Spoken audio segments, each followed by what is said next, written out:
The protests in Hong Kong have been going on for over 2 months amid increasing violence.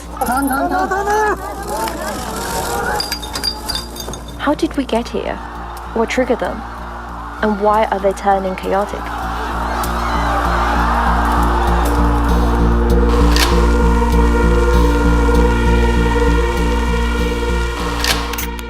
It all started with the murder of Poon Hui Wing, a pregnant Hong Kong woman who was ruthlessly strangled by her boyfriend Chan Tong Kai in Taiwan last year.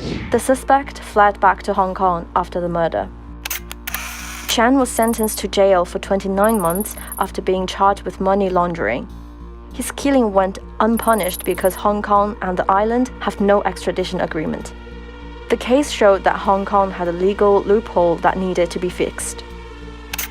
The Hong Kong SAR government submitted a Fugitive Offenders and Mutual Legal Assistance in Criminal Matters Legislation Amendment Bill 2019 to the Legislative Council for approval in April this year. The bill aimed to establish a mechanism for transfers of fugitives for the Chinese mainland, Macau and Taiwan, which are not covered in Hong Kong's existing laws. The proposed amendment was designed to be only applicable to 37 categories of extraditable crimes, including murder, kidnapping, and rape. It was a common revision of existing laws, so why was then Hong Kong plagued by, sometimes violent, protests? On June 19, Chinese Foreign Minister Wang Yi said that some Western forces are using this issue. What are those Western forces, and who wants to stop these amendments?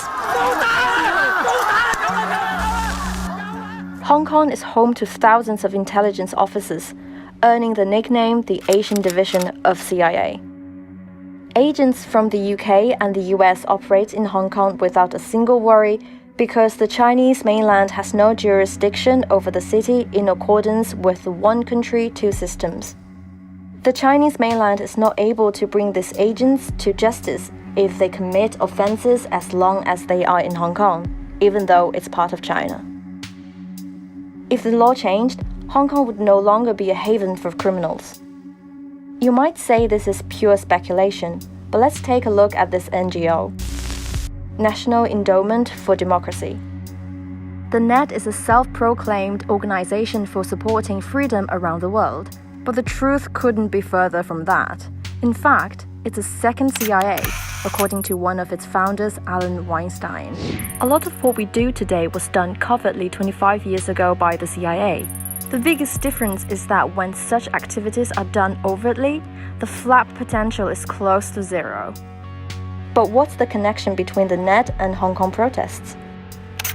On May 14th, Hong Kong opposition figure Martin Lee had a meeting with NED representatives Lee Cheuk-yen, Mak Yin-ting, and Nathan Law in Hong Kong. 2 days later, Lee met US Secretary of State Michael Pompeo in Washington, who expressed his concern about the Hong Kong government's proposed fugitive bill. The fugitive bill caused concern among some Hong Kong residents. Despite authorities' assurances, they still worried that Hong Kong is losing its autonomy to Beijing. Opposition factions took advantage of this worry to instigate instability.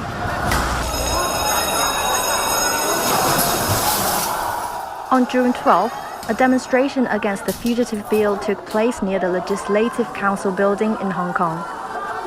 There was a fierce clash between protesters and police. On July 7th, Hong Kong SAR Chief Executive Carrie Lam said the work on the bill was a total failure. The bill is dead. But protests didn't stop, getting more violent instead. On August 6th, 2 separate meetings took place between a US political counselor and separatist leaders, according to Hong Kong's Wen Wei Po newspaper. Julie Ide, who works at the US Consulate General in Hong Kong, was caught on camera meeting with opposition figures Martin Lee and Anson Chan.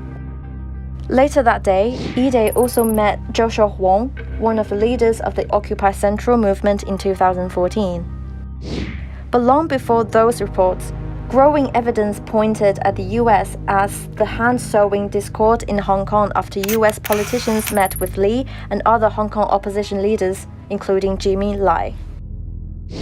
Lai, the founder of Apple Daily, was also spotted on August 3rd meeting with a foreign man in a restaurant, saying, "Welcome to Hong Kong and well done with the situation." That man in the photo is Mark Simon, the right hand of Jimmy Lai, who has been called a man of mystery with ties to CIA. Even though he denies those accusations, a report by the South China Morning Post said Simon's father worked with the CIA for 35 years, and that Simon himself interned with the US intelligence.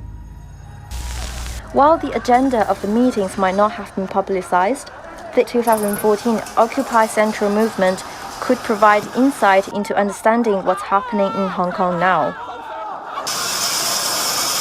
Before the Occupy Central movement, Martin Lee, Anson Chan, and Jimmy Lai went to Washington to meet with the Ned and US politicians and plan their so-called independence movement.